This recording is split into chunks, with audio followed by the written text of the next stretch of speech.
Hello and good afternoon. Welcome to the Middle East Teaching and Learning Conference. My name is Matthew Klimcke and I'm an education specialist who works for Tribal and who has had the absolute privilege of working in the UAE region for the last 9 years. It really is a privilege to be with you all this afternoon. A little bit about me. I've worked in schools for over 21 years across all age ranges from KG to post 16. I've taught all English medium subjects, but specialised mainly in mathematics and music. And I've held several senior leadership positions in contrasting school settings. I've had the honour of training school principals in the region, as well as inspecting schools as a senior lead inspector. I'm going to spend the next 20 minutes or so giving you a whistle-stop tour of school self-evaluation as a middle leader. In brief, we will look at ways of how to effectively self-evaluate, including the types of things that you can write based on the evidence you've gathered. I'll then pass over to my colleague, Nicola Morris, who's going to talk to you about a quality improvement model being adopted by UAE schools. Perhaps for obvious reasons, it's not possible to cover everything in 20 minutes. I don't want to bore you and I don't want to overwhelm you. So if you have any questions, do drop them into the Q&A section on this platform and I'll do my best to answer as many as I can. I wonder how many of you listening to this presentation today are new or relatively new to school leadership, particularly as we start a new academic year. I wonder how many of you have recently been promoted and are now responsible for leading a subject or department within your school. Well, if this does apply to you, welcome, congratulations on your new role. And if you're an experienced leader who's just tuned in to perhaps refresh their thinking, well, you're very welcome too. Whoever you are and whatever your position in school, I hope you find this beginner's guide to school self-evaluation useful. I hope it whets your appetite to dive on in and get going. But before we launch into the presentation, allow me briefly to just distinguish between two different processes which sometimes get confused: self-evaluation and school improvement. It's not uncommon for people to think of self-evaluation as a document which leaders can complete, often for the purpose of inspection and regulation, rather than a process they go through to understand what's working well in their subject or department and what needs to be improved. Okay, yes, schools do submit a self-evaluation document for inspection purposes. This is very important, but school inspection surely shouldn't be what drives self-evaluation, should it? School improvement, on the other hand, is the process which needs to take place after you've evaluated a subject or a department, for example. Though both processes are very closely connected, they are quite different. In its simplest form, self-evaluation informs school improvement priorities. In other words, you can only build on or improve something once you know what it is that is working successfully or needs to be improved. Often when we start our leadership journey, we inherit a self-evaluation document, if we're lucky, from our predecessor. And any evidence gathered in terms of a file or several files. Sometimes these are held on a school server for you to read. What rarely happens in my experience is that someone actually sits down with you and teaches you the fundamentals of how to effectively self-evaluate. Look, I'm not denying that there's some really good transition arrangements from one leader to the next out there, and often there is a mentor to support and guide new leaders. But who actually provides PD in this context? So let's start at the beginning. I know I haven't got the time to give you a plotted history and the theory regarding self-evaluation, and neither have I got the time to look back with you about when school self-evaluation was first introduced in schools and how it's evolved to what we understand it to be today. So let's just focus on the now, the present day.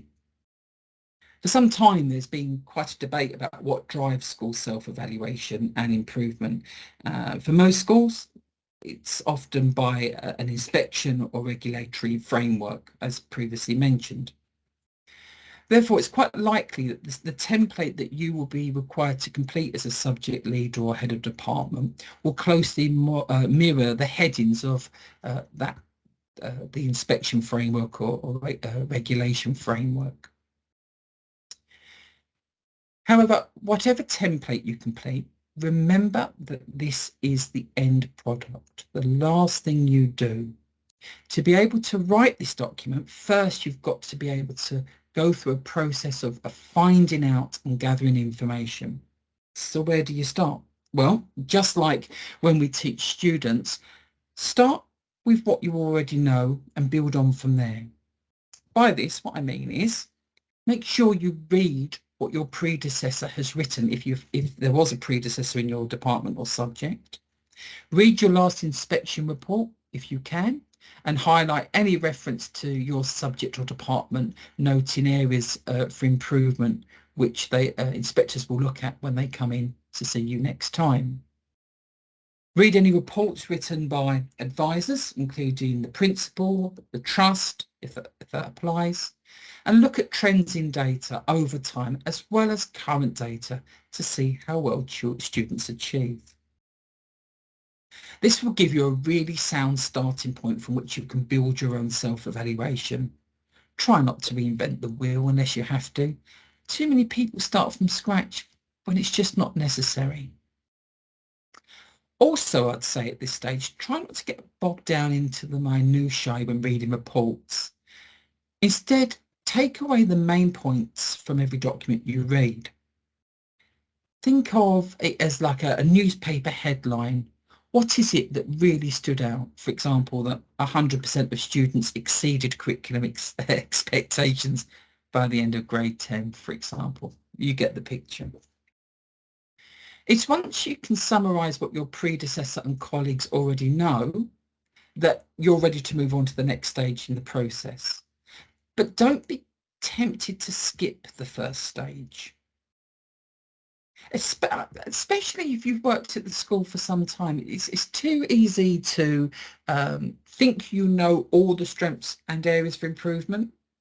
But actually, from reading documents, you do often find things out that you never knew were strengths or were areas that need to be looked at in more detail.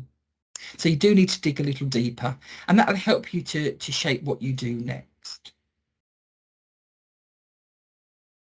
If my experience is anything to go by, it's very likely that once you've read all the reports and documents, you'll have your own questions and gaps in your own understanding. So before we can even get to the actual document to start writing the self-evaluation document, you need to do step 2, which is go and see for yourself. Go and monitor the quality of teaching and learning. And that's step 2. Now, I'm not going to teach you about different monitoring strategies you can deploy in order to gather evidence. This varies from school to school. However, from experience, people tend to monitor learning through lesson observations, learning walks, book looks, surveys of students, staff, parents, data analysis, planning and curriculum reviews, and of course there's more. There's also pros and cons to each of these, which I'm not going to get into here. You just need to ensure that you're acting in accordance with school policy to decide on the best combination of approaches relevant to your setting. I think it's worth talking your strategy through your SLT before starting. Now, once you've completed your monitoring in its many guises and feel in a position where you're ready to put pen to paper, then it's time to organise your thoughts and get writing. Okay, so I know this is more what you'd hoped I'd get onto perhaps a little bit quicker. However, it's really important to talk, albeit briefly, about those first 2 steps in the process to understand what needs to happen before you start writing. If you think back to the days when you wrote essays, you can't just write an essay, you have to do the background research first. Well, the same applies here. Now look, a word of warning. Writing a self-evaluation document can be a daunting task. And let's be honest, for most, it's not the part in the process which most people relish. But it is the end product. It is what brings it all together. So it's really worth taking time to read some good examples of self-evaluation documents by other colleagues in your school, including the whole school self-evaluation form, which your SLT complete. It'll help you to judge the tone and language that you can write in. Most self-evaluation templates are several pages long and several sections long, so avoid starting on a blank page. Either start by editing what has previously been written, or cut and paste any notes you've made for your evidence gathering under the relevant headings of your template. When you get the opportunity to start reading, block out a decent amount of time to be able to write a section or part of a section. Don't grab 10 minutes here and there. Also, do not aim to write the whole document in one go. Set yourself a realistic goal and stick to it. There's always overlap between sections of any self-evaluation document, so just use your professional judgment to decide where best to make your point. For example, if you're saying that student outcomes are particularly effective because of effective teaching, you need to decide if the point you're making is more about the outcome because of the teaching, or the teaching which has led to better outcomes, and then put it in the relevant section. Whatever you do, just don't get hung up about it. Make your point, cross-reference it to other sections if you need to, and move on. Don't worry if when you come to writing, you discover that you've got gaps in your evidence, or you don't know why something is successful or flagged as an area for improvement. Discovery is part of the self-evaluation process. So you'll always need to do some further digging to get to the bottom of something. Just make a note of where a statement is incomplete, perhaps by highlighting it. That's what I do. And then find out the answer through further monitoring or background reading at another time. Save different versions of your self-evaluation form. Sounds obvious, right? Well, I've made this mistake countless times and just overwritten previous documents. I know. Look, once you've written the document in its entirety, the next time you evaluate this, save it as version 2, 3 and 4. A good tip that someone gave me a long time ago was to save the original self-evaluation document, the one you inherit from your predecessor, as version 0. If for no other reason, it's rewarding when you get to hand over the reins to your successor to see the journey you've travelled in, both helping to improve the quality of teaching and learning, but also in your ability to write an effective self-evaluation document. So you've got all of your evidence together. You know what you're going to be writing about in each section. You've given yourself an overall deadline for completing the document in bite-sized chunks. You're not going to worry if there's gaps in your evidence base, because you can find these out later and add to the document under a different version number. You're not going to get hung up about which section you should choose when making your point. So what do you write about? In summary, what you need to do is write an evaluative statement which is concisely written. Try to use bullet points. This will alleviate the chances of writing in prose. What you want to do is make your point, note the impact and move on. Simple. You haven't got to mention everything you know about each point. Remember, that will come up through discussion with SLT, the Board of Governors, inspectors and assessors. What you want to try and remember when writing your self-evaluation document is that you must strike an appropriate balance between what is working well and what needs to improve. Believe it or not, this shows real strength in leadership. It indicates that you know your subject or department and you have a clear vision and direction for improving it. There are several easy points to remember when writing each statement in your self-evaluation document. The first thing I find helpful is to write the sentence illustrating the point I want to make. Here's an example. All activities in mathematics are differentiated. So the next step is to ask the question, well, what impact is this having on students' well-being, dispositions, achievement? After all, that's what it boils down to, doesn't it? So we write that, or I write to that, should I say, because there's lots of ways you can do it. I write this directly after the statement. So all activities in mathematics are differentiated. Students make very good progress. What we have here is a simple statement which states something you do and the impact it has on students' learning in this instance. Now we need to link the two statements together, showing cause and effect, that as a result of one, the other happens. There are lots of different statements you can use here: consequently, subsequently, because, but for the purpose and simplicity of today, I'm just going to use as a result. So now we have all activities in mathematics are differentiated. As a result, students make very good progress. The next step is to add a little flavour, a little context to the statement where you can, without making it narrative, without making it prose.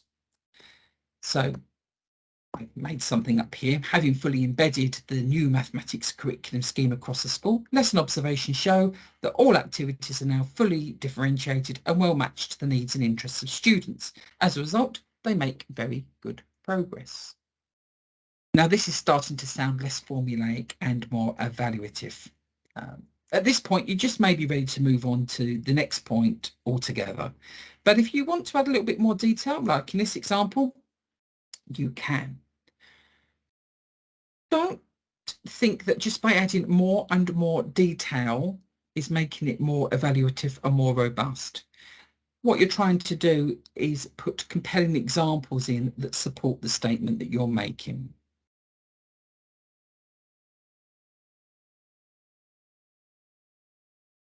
Now, I appreciate that, having read that and gone through that four or five stage process, that this sounds a little long-winded, and that if you did this for every bullet point, it would take you a time and an age to complete the self-evaluation form.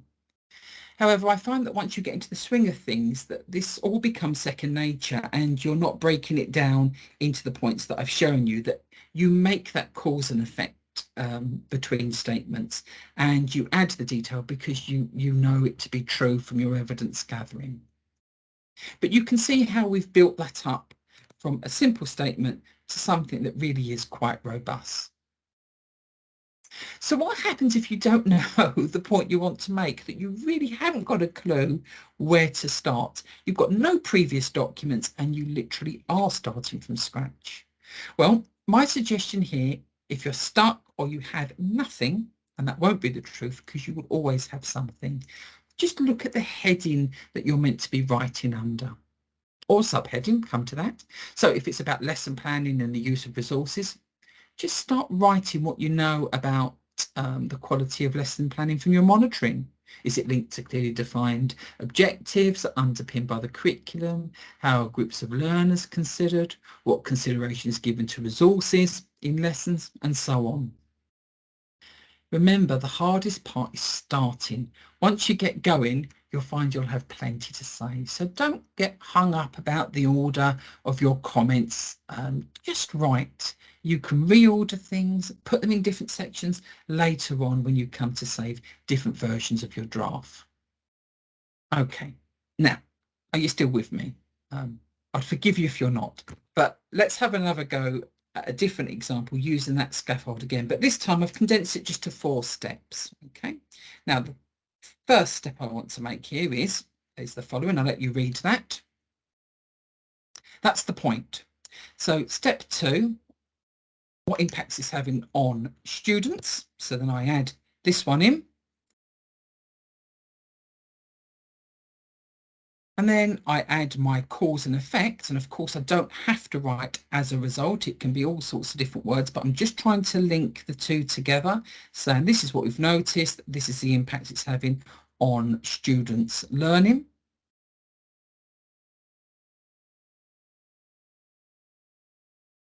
And then I'll just make it a little bit more evaluative by making it sound less formulaic.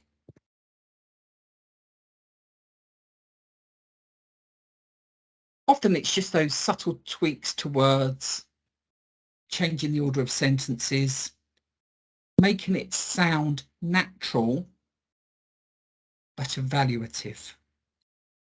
Play around with language. Sometimes you may wish to start with the impact statement and then attribute this to the provision.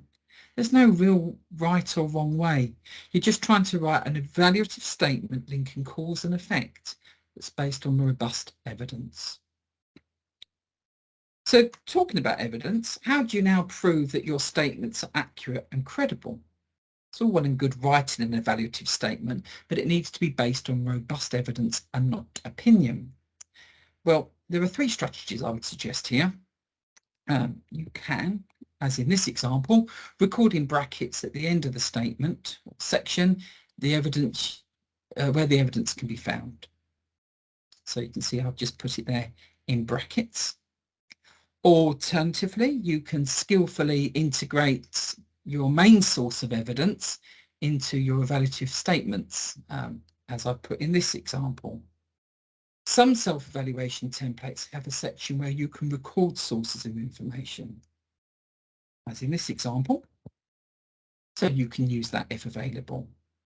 What you want to be able to do, if asked about a particular point by a senior leader, a governor, an inspector, is to be able to go to the source of evidence which can support the point you're making, should you need to. Now, before we move on, a word about sources of evidence. Avoid basing a statement on just one piece of evidence or one occasion where something was seen. The same applies to when highlighting areas for improvement. Don't just base it on a single event. What effective self-evaluation is about is triangulating sources of evidence and seeing if you can find the same strengths and areas for improvement from different sources. If you note something of importance, but it doesn't show elsewhere in the evidence you've gathered, doesn't mean it can't be a strength or it can't be a development point, but rather you just need to do a little bit more background evidence gathering before putting pen to paper. What I hope this short presentation has done is got you thinking about the process of self-evaluation. I hope you no longer think, if you did at all, that self-evaluation is about completing a document. Remember, that's the outcome, the end product. The journey you travel to get to this point is so important. Although self-evaluation is a complex process, it's genuinely fascinating to find out information and triangulating sources of evidence. However, always keep the heart of what effective self-evaluation is about through this process, building on and improving the quality of teaching and learning. So finally, what happens when you've written your self-evaluation document? Is that it? Is that the end? No.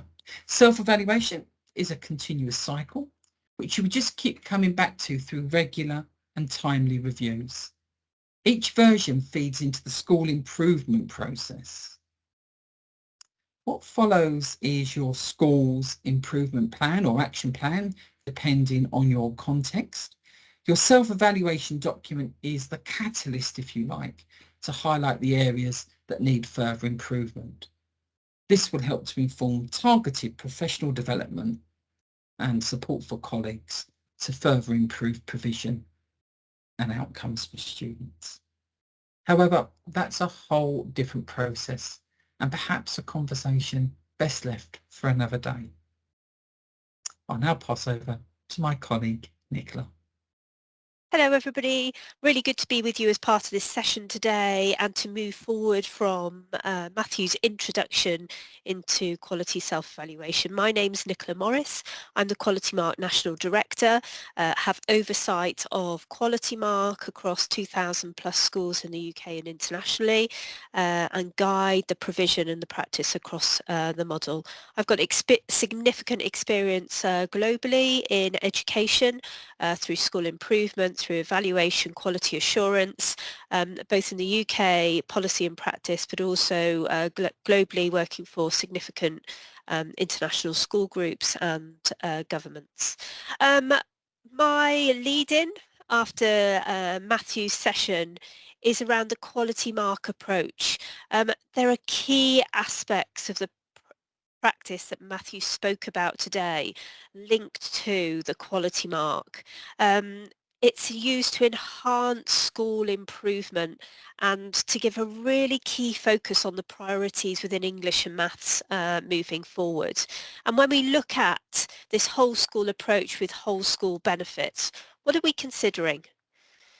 For us, it's about better preparing learners and improving the achievement. We know that as leaders, we are discreetly focused on that continual improvement journey. We need to evidence quality improvement and prepare for inspection. Based in some of your key areas, you'll have notable inspections, whether ad hoc inspections from local inspectorates or whether they're inspectorates that you've brought in, but it gives you some core evidence that you can present as part of evaluation. Another key aspect is that it provides staff with tools to continually improve their practice. We know within the international domain that retention is a key issue. There's significant turnaround of our teaching staff, and we need to ensure that we're not at a standing start at the beginning of every new academic year when new staff are coming on board. So it gives staff some key tools to be able to support them on their journey and allow that transition at key points throughout the academic year when new personnel could come on board. We talk a lot in education about consistency and approaching quality with a consistent framework of priorities and development. That's what Quality Mark gives you. It gives you an overview rubric, a framework to look at quality provision across the board with a discrete focus on English and maths. And it doesn't allow a light touch. It's about embedding that constant practice. And it's about you getting more from your improvement strategies. We know that we work so hard within our internal operations within school, and we do have external lenses from an inspection perspective. But when do we have that professional coach, that professional dialogue with some education experts to be able to say, well, have you thought about it this way? Have you considered it this way? And also it allows new members of staff to fast track and move forward really quickly with embedding themselves into the quality provision within your schools and within your organisations. Significant benefits that a whole school, ensuring that your phases are working consistently together between primary and secondary school, between early years and primary school. Have you got the consistency of practice at those transition points? What I'm going to do is just talk you through the quality mark model and what that could look like for you. There are three key aspects. The audit tool itself, and that's our rubric, that's our framework. I'll talk you through the assessor visit and I'll talk you through our approach. The audit tool itself is a comprehensive guide of 10 elements of quality provision, focused discreetly, as I said, on English and mathematics. This covers anything from element 1, which looks at school improvement planning, quality of planning of provision, just to ensure that everything is rigorous, everything is robust.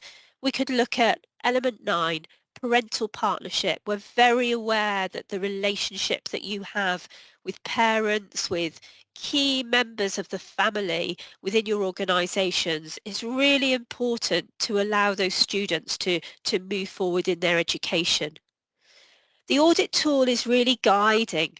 So it gives you the overarching elements, which I've just mentioned a couple to you now.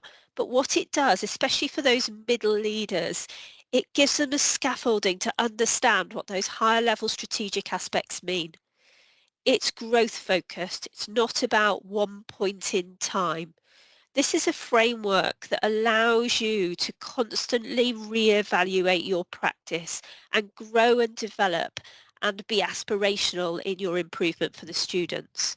And it's research based. The Quality Mark team are really passionate about ensuring that we're at the forward thinking part of education. We're those thought leaders in education based on what next, not what now. So we ensure within our audit tool that it's reviewed periodically so that we're at the very forefront of developments in education which will impact on you positively.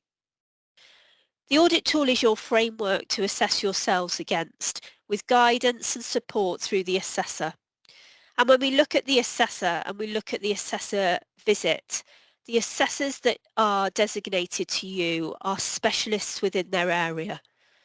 Specialists within their phase, they could be inspectors, they could have significant global scope from the work that they've carried out in education, and they're performing at a significant level within their remit. The assessor's visit is about a growth and development, not about a compliance. Those conversations are about developing you and your teams. So what we do promote is that Quality Mark is led by your middle leaders with support and guidance from SLT, because they're the future of leadership, and it's really key that the assessors have the conversations to allow your personnel to move forward, to allow your staff to grow and develop. We are people focused, we are about challenge, we are robust, but we're also about support, and we'll have those open-ended conversations around, have you thought about it like this?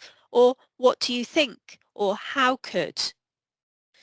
It's really important for you as well to have that external lens. And when I talk about an external lens, we're all used to an external lens that's focused on inspection.